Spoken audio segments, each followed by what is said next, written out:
And thirdly, I think insurers and supervisors do need to show a degree of an internationally common approach to regulatory issues, notably Solvency II and the work of the IAIS, to give confidence to global and national regulators. There have been some suggestions that, Solvency II has been designed in some way to accommodate the needs of one market and actually work against the needs of another amongst global competitors. I don't think that's true, but it does. We in the industry will do ourselves no good by asserting that in ways that are, ways that are adversarial and will not, in the end, I think, help liberalisation. Finally, I do think we probably need to think over again and be seen to do so what our liberalisation requirements in insurance really are.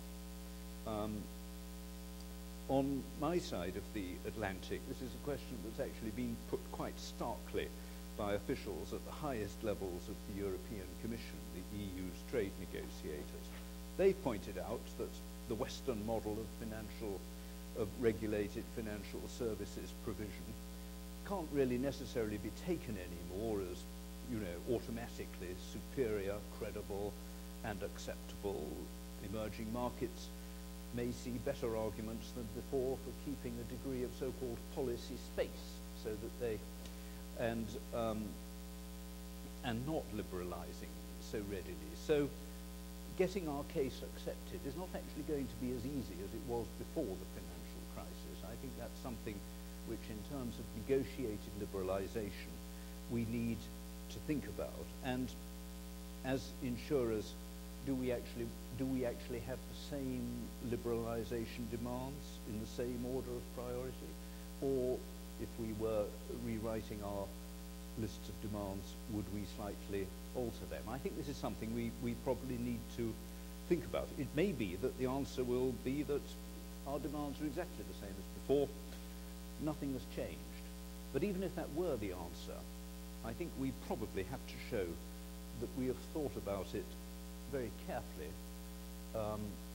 because otherwise we risk as an industry saying, well, never mind the crisis, it's nothing really to do with us, our demands are still exactly the same.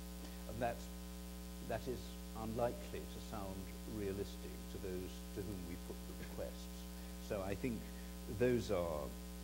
I think that is something we need to do, bearing in mind that market opening will partly be negotiated in trade frameworks, but will also depend much more than before the crisis on the work of regulatory convergence that the Financial Stability Board will be taking forward. So I think there's plenty for us to think about, and I'm most grateful for the chance to take part in it. Thank you very much. John, thank you very much.